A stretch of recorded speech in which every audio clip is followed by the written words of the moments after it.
En este vídeo vamos a explicar la evolución de las teorías atómicas y cómo se llegó desde una idea inicial de cómo estaba formada la materia a la creación de las bombas atómicas y cómo funciona hoy en día toda la electrónica.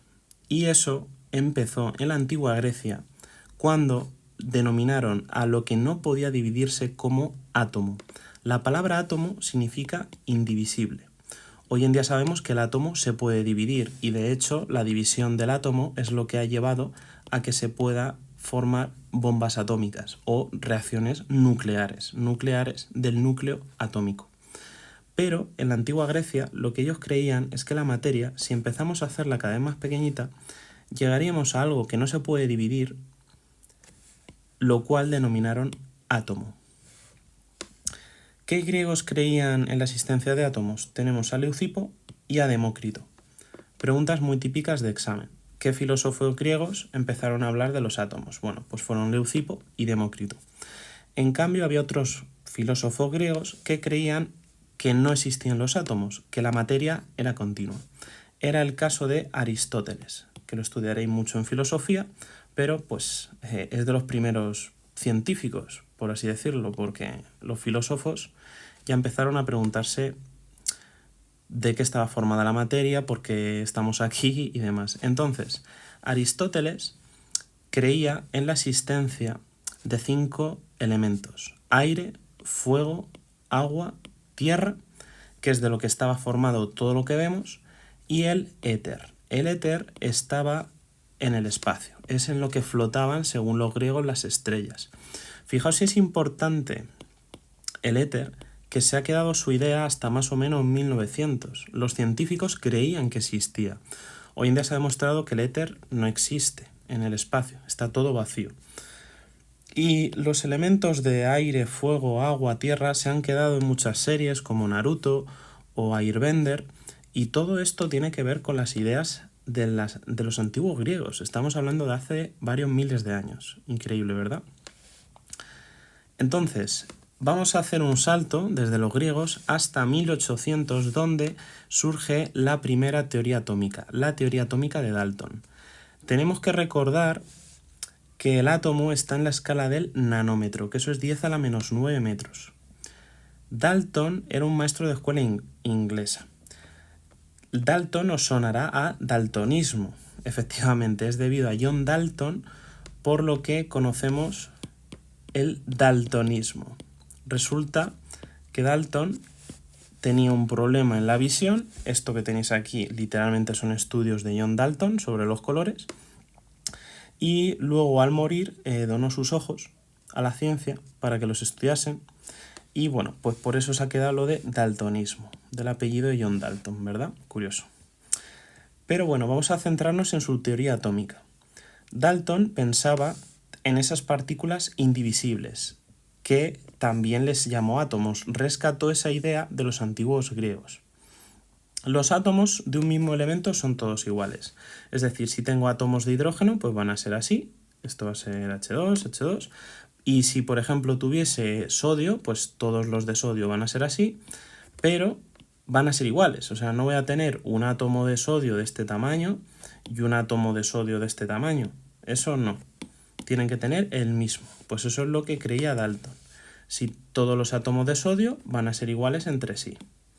Que a lo mejor son más grandes o más pequeños que los de hidrógeno, pero esos serán iguales entre sí.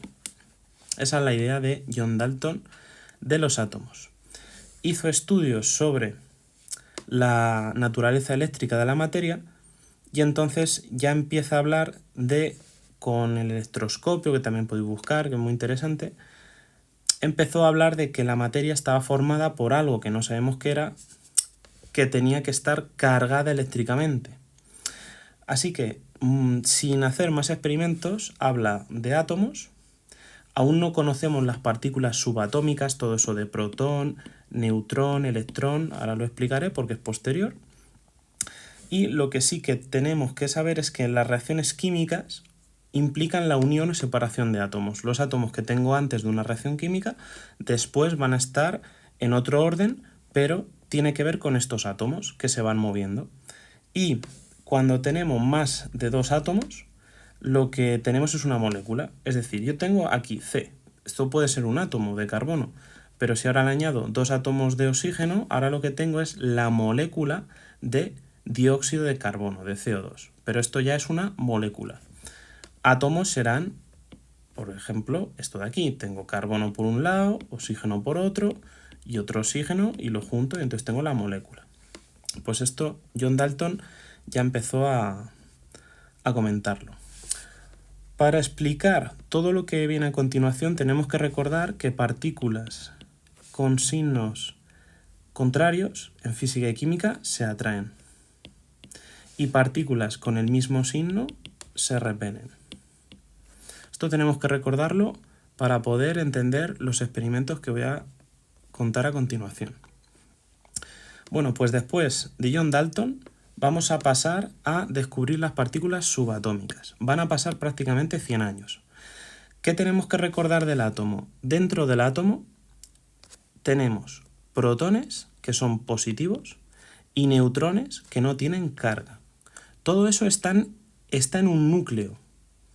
O sea, si todo esto fuese el átomo, esto es el núcleo, y alrededor lo que tengo son electrones. No digáis que los electrones están en el núcleo, ese es un error muy típico. En el núcleo del átomo tenemos protones y neutrones. Protones positivos, neutrones negativos. Perdón, neutrones sin carga, electrones negativos. Eso es lo único que tenemos que recordar. Nos liamos mucho con las cargas, protones positivos, electrones negativos, neutrones sin carga. En el núcleo, estos dos. Y alrededor, electrones. Bien, esto que tenéis de los quarks es más para ya tercero de la ESO, pero bueno, si os lo queréis aprender para que os suene, Murray, Wellman y George Zwick propusieron la teoría de quarks, que hoy en día ya se ha demostrado que los protones y los neutrones, incluso ellos, se pueden dividir en partículas mucho más pequeñas. ¿Por qué sabemos esto? Gracias al Gran Colisionador de Hadrones. ¿Qué es esto del Gran Colisionador de Hadrones? Las siglas son LHC. Como está en inglés, Large Hadron Collider. Aquí, teniendo en cuenta que esto es una persona, mira el tamaño, aquí se estudian las partículas del universo. Se han descubierto muchísimas, como los neutrinos, que son unas partículas que os atraviesan constantemente, y el LHC es este que tenéis aquí, en el futuro será así de grande. De momento, bueno, pues que nos suene LHC, Gran Colisionador de Hadrones. Los hadrones son otras partículas, pero que sepáis que se invierten millones y millones y millones de euros en mantener esto, o sea que es bastante importante. Entonces, esta idea del átomo es la que tenemos que más o menos recordar siempre. Tenemos un núcleo con protones y neutrones y luego tenemos alrededor los electrones. Vamos a ir viendo las diferentes partículas subatómicas, cómo se descubrieron. La primera que se descubrió fue el electrón. Thomson hizo un experimento con el denominado tubo de rayos catódicos. ¿Por qué catódicos? Porque él puso un haz que iba hacia el cátodo. Como iba hacia el cátodo, le llamó rayos catódicos. ¿De qué estaba formado ese haz? Estaba formado de algo que él no sabía qué era, pero resulta que era negativo, ese haz. ¿Por qué? Porque cuando se acercaba hacia algo positivo, se desviaba. Como el haz estaba formado por partículas negativas, electrones, negativo con positivo, se atrae. Por eso se desviaba. Si le daba la vuelta a los imanes, a las cargas, aquí, en vez de estar negativo, ahora está el positivo y aquí abajo está el negativo, el haz ahora, en vez de curvarse hacia abajo, se curvaba hacia arriba, porque negativo con positivo se atraen. ¿Qué acababa de descubrir Thomson? Los electrones. Y de hecho, los tubos fluorescentes que tenemos por todos lados es este experimento de aquí. Y esta parte de aquí es literalmente el inicio de las televisiones. O sea que no vino mal el descubrimiento de Thomson, ¿verdad? Y esto que tenéis aquí es el modelo atómico de Thomson. Como veis, él creía que el átomo era como una esfera donde tenemos casi todo positivo, que es la parte naranja, esa parte positiva, y luego tenía como incrustados los electrones. Bueno, esta idea en sus tiempos pues no estaba mal. Esto no es así, pero tenemos que conocer los modelos atómicos de los distintos científicos, de cómo ha ido evolucionando la teoría atómica. Después del descubrimiento del electrón por parte de Thomson, llegó Goldstein y descubrió el protón. El protón se descubrió de una manera parecida. Resulta que hizo un experimento parecido al de tubo de rayos catódicos, le llamó rayos canales y pudo demostrar que la carga del protón es la misma que la del electrón, por eso decimos que protón pues, es positivo, el electrón es negativo, pero tienen la misma carga. Esto es 1 y esto es 1, pero de distinto signo, uno positivo y el otro negativo. Y también demostró, que esto es lo más importante, que la masa del protón es 1837 veces mayor a la masa del electrón. Por eso Thomson creía que esto era así. Como veis, es mucho mayor la parte positiva, que es todo lo naranja, a lo negativo. Pero quien pudo medir ya la masa del protón respecto a la del electrón fue Goldstein. Bueno, pues esto respecto al protón. Después de Goldstein pasan bastantes años sin saber otra partícula subatómica, que es el neutrón, pero esto es posterior. Entre Thomson y Goldstein se descubre el núcleo atómico. El núcleo atómico lo descubrió Rutherford y nos tiene que sonar el experimento de la lámina de oro. Este experimento Rutherford lo realizó de la siguiente manera. Esto de aquí es un detector que puede medir las partículas que yo voy a lanzar. Se lanzan desde esta cámara de plomo. Estas partículas ya no son como las de Thomson, que eran negativas, sino que son positivas y se denominan partículas alfa. Estas partículas alfa positivas impactaban contra una lámina de oro. La mayoría atravesaban la lámina sin problema. Unas cuantas se desviaban un poco y muy pocas de repente rebotaban de la lámina. ¿Qué acaba de descubrir? Acaba de descubrir el núcleo atómico. Si las partículas son positivas y no se cruzan con nada, es porque prácticamente está todo vacío. Esto es impresionante. O sea, el átomo está vacío. Si fuese un campo de fútbol, sería un guisante en el centro del campo. Eso sería el núcleo atómico. Lo demás es todo el átomo, como si fuese una esfera, pero el núcleo está dentro de un guisante en el centro del campo, ¿eh? Estos son los cálculos de Rutherford y es tal cual, es muy muy pequeñito. Entonces, ¿qué pasaba? Que las partículas positivas, cuando se acercaban al núcleo, claro, positivo con positivo, ¿qué le pasa? Se repelen, por lo tanto se desviaban un poquito. Y si justo tocaban el núcleo, entonces ahí sí que rebotaban. Claro, los cálculos de que la mayoría atravesaban es que no chocaban con nada. Entonces, el núcleo tiene que ser muy muy pequeñito. Y esto que tenéis aquí es el modelo atómico planetario de Rutherford. Como veis, él creía que había un núcleo positivo. Aún no se conocen los neutrones, o sea que no estaría bien aquí dibujar también neutrones porque no se conocían. Y los electrones giran en órbitas alrededor del núcleo positivo. Esta idea es muy bonita porque si lo pensáis, entre el Sol y la Tierra, pues es que no hay nada, está vacío. Y nosotros giramos en torno al Sol porque es más masivo.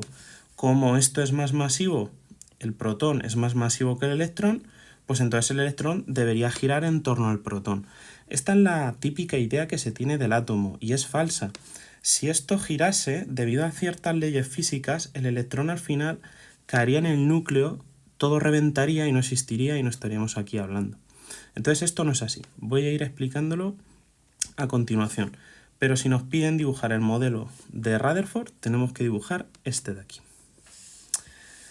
Bueno, pues entonces se descubre el núcleo atómico y después surge otro modelo atómico. Surge el modelo atómico de Niels Bohr, uno de los grandes genios que ha nacido en este planeta.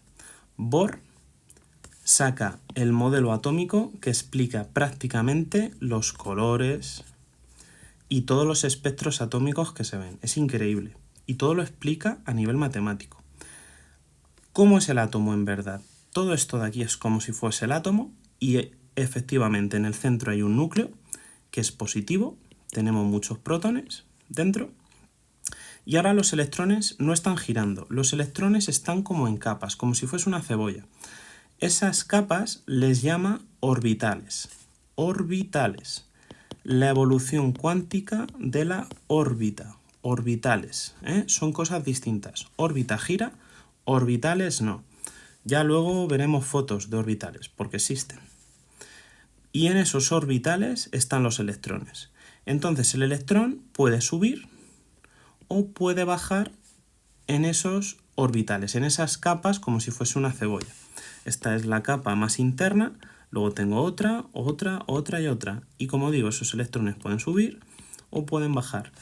Esos electrones subiendo y bajando es literalmente estas líneas de aquí que se observan a nivel experimental con un espectrofotómetro. O sea, nosotros podemos literalmente medir la luz y sacar como una especie de código de barras. Si ves esto, pues es hidrógeno. Si ves esto, pues es sodio.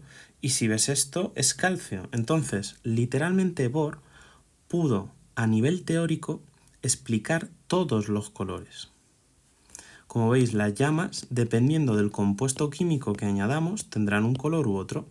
Si añades cloruro de litio, pues te sale roja. Que le añades sodio, le añades calcio, pues a veces te sale más anaranjada. Que le añades cobre, pues te sale verde, te sale azul. Que le echas rubidio, pues te sale como violeta. Pues todo esto tiene que ver con la teoría atómica, con el modelo atómico de Bohr.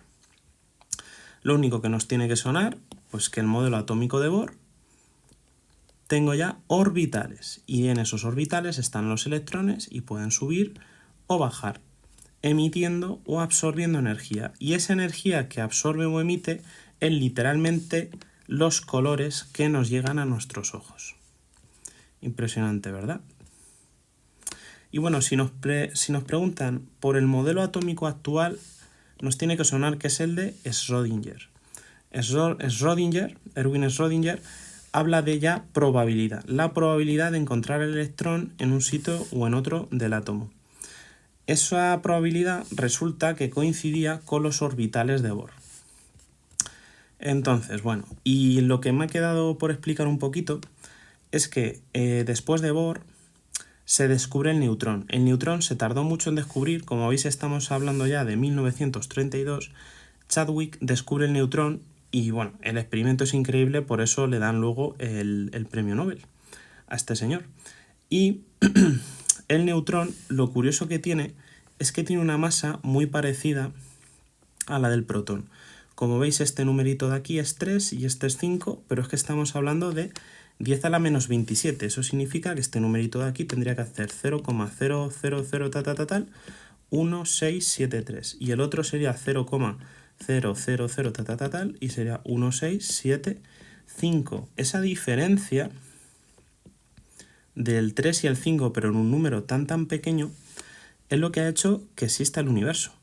Si hubiese valido lo mismo, si esto hubiese sido un 3, no estaríamos hablando aquí, porque no habría neutrones, porque serían lo mismo que los protones.